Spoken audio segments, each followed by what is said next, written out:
Well, it's been a year since Vogue Philippines landed in the Philippines. The iconic fashion magazine, sprinkled with Filipino flair, has been telling stories about the country's rich culture, diversity, and seen stealing talent in the fashion and beauty industry. And marking this milestone with us, we speak with the Editor-in-Chief of Vogue Philippines, Bea Valdes. Good morning to you, Bea.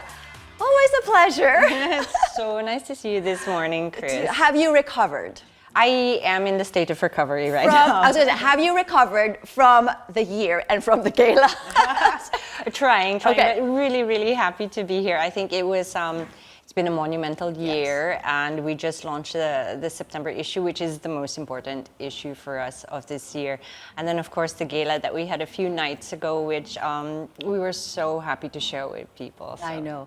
Well, let's break it down a little bit. I know we had you here on set during your maiden issue. Yes. And, you know, maybe now looking back, were there any apprehensions on your part? Of course, you couldn't say that, you know, but it's like, am I really going to do this? It's like, I mean, and then, you know, now, a year later. Yeah, I think obviously when we came here the first time, and I've said this before, it was full of promise, right? Mm-hmm. Things that we had hoped to do, things that we had dreamt that we would do with designers and other creatives. And I think throughout the year, slowly working with people, we have been able to accomplish a lot of the things we set out to do. But again, it is because we have filled the pages of the magazine with Filipino stories. Yes. And I think that way it has been such a real joy to do all of that. I mean, you've definitely, thank you, Vogue Philippines, for putting us on the map globally once again. I mean, with all of your issues, we became the talk of the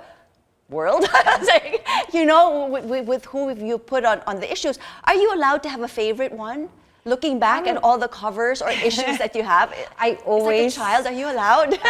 I always say my favorite one is the next one. Okay. And I think that's a really good mindset also for the team to be able to understand that every story is important for us. And like you said, I think we have been able to discover that you can tell one person's story and that this can provoke a global conversation, like with Wang Od. And I think at the time there were 43 million global impressions with over 80 international pickups from news outlets. So it was so wonderful to know that people were curious and that these ideas resonate globally as well. So. Well, of course, it takes your talented and creative eye, you know, to put these things together. I mean, you know, I would not have thought, you know, but you have this amazing forward thinking enough to do this.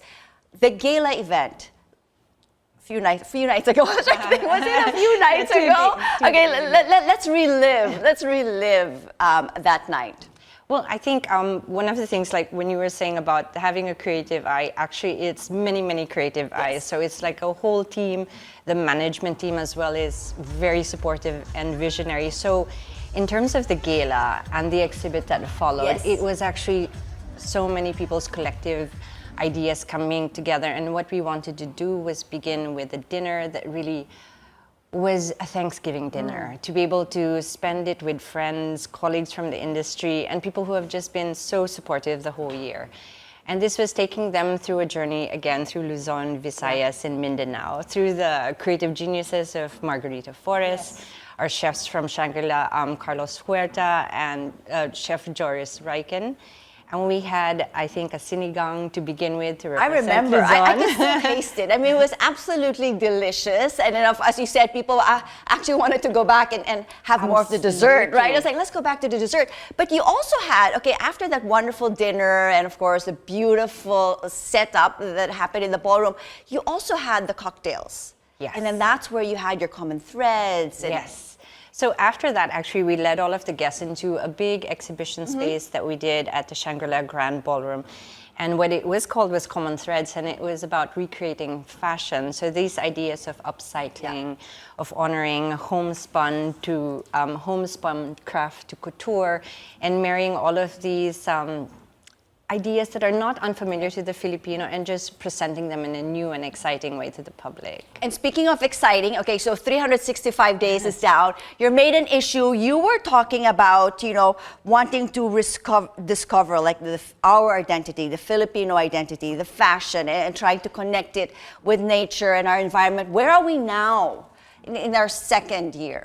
Well, with our maiden issue as well. What we always want to do is to be able to, I think, reframe fashion's relationship with nature. Yeah.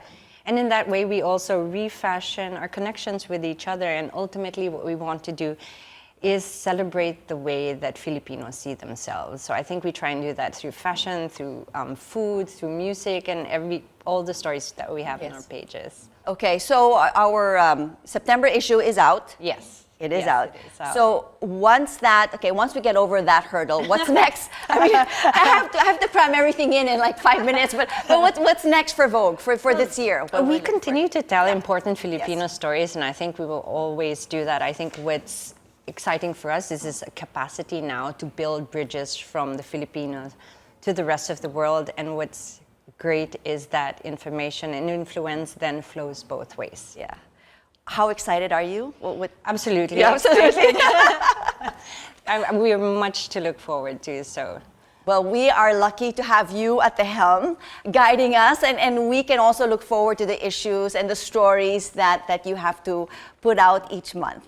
You have the hard job. We have the wonderful job of just reaping it. Thank you so much, Bea, for joining us this morning here on New Day.